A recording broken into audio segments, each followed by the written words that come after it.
talk about his performance against the Cardinals. It's fun to debate. Ultimately, it's low on the list of concerns moving forward, but I think it's important to have like a consensus baseline. Like, where is he working from moving forward? What did he just show us in his debut, in your opinion? Yeah, I think that's his baseline is what we saw here. I mean, Yeah, it was a fine performance. yeah. It doesn't I gave him surprise me. Fine plus, What did you fine give him? C plus. You gave him a C plus? Yeah, I put him in that ballpark, C Yeah, plus in that range. yeah. I mean, it's funny, I didn't really put a whole lot of judgment on it. I know I did a little bit, but when I went back and I watched the film of it last night, just kind of real quick without breaking it Mhm. down a whole lot, I thought he played good. I mean, he's definitely a C plus worthy When you quarterback watch the film, do you performance. actually come away feeling more encouraged, more enthusiastic about him?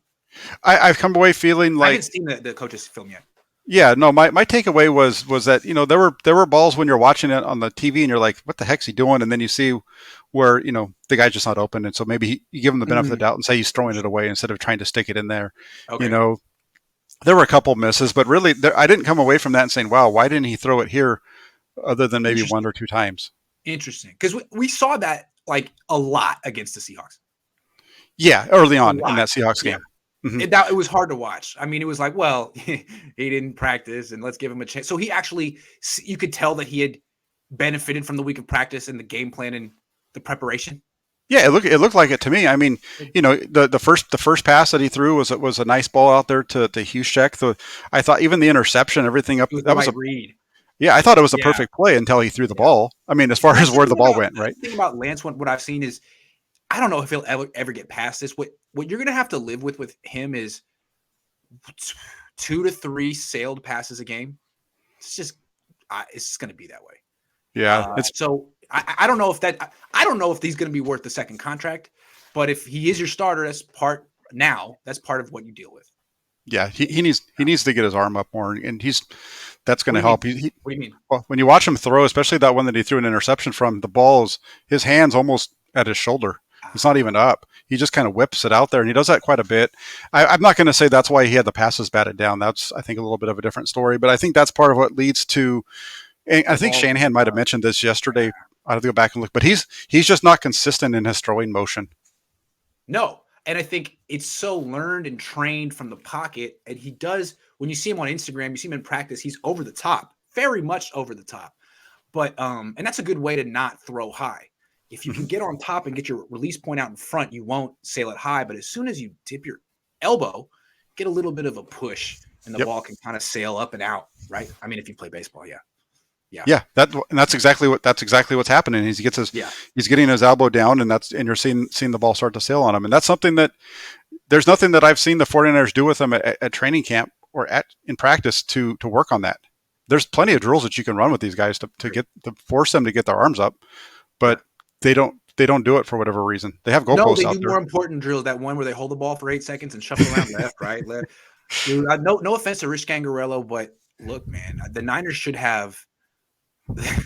They should have a great quarterback coach. A guy like Kyle Shanahan with a dad like Mike, they should be connected. They should have someone great that other teams would be dying to have. And Scangarello was just hanging around. Shane Day, I don't know, man. Kyle, you got a great running back coach. I don't know. I don't know. There's plenty of time during their individual periods for those quarterbacks to be working on mechanics, and Shanahan's come out and said that they don't. So I don't really. What are you doing then? And they just work on footwork, right? Is that what he said? Yeah, that's pretty, and that's what you see. All they're doing is moving their feet. They're really not talking to them at all about their upper body stuff.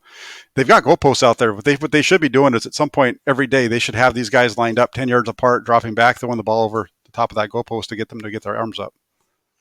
Okay. I like talking about position coaches because I think they're really freaking important, and they work very hard.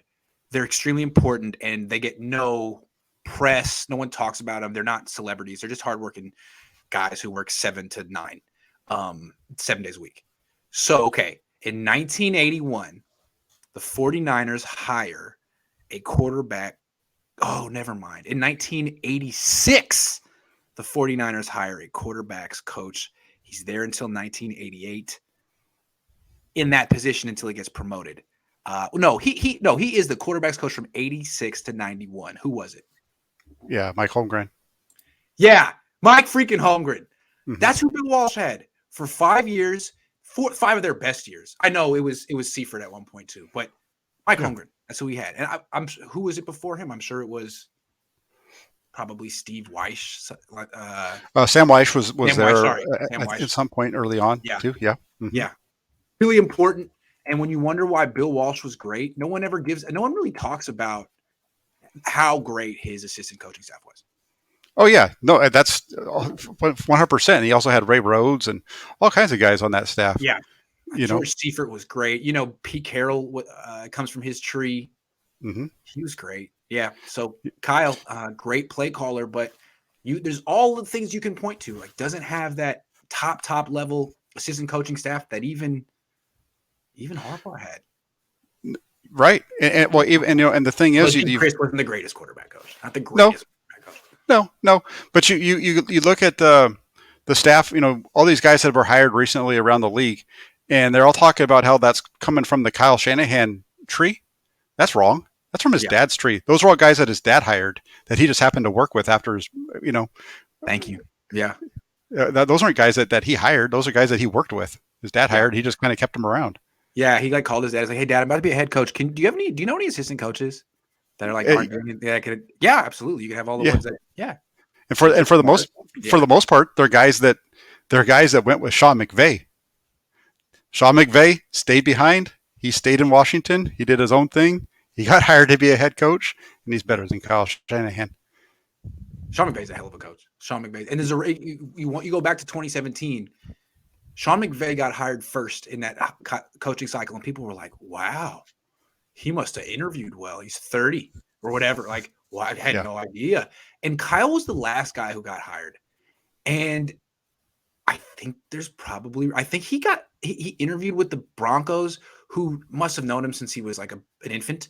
I mean, John Elway must have known Kyle Shanahan since he was an infant, and he was like, "It's not you, it's us. Sorry." Yeah. Us. Yeah. It's not going to work. Very interesting. And I guess you're seeing now they hired Vance Joseph. I'm not saying they got it right, but there's something about Kyle that the rest of the league seems to have known before us. And now we're seeing it. We'll see. I don't know.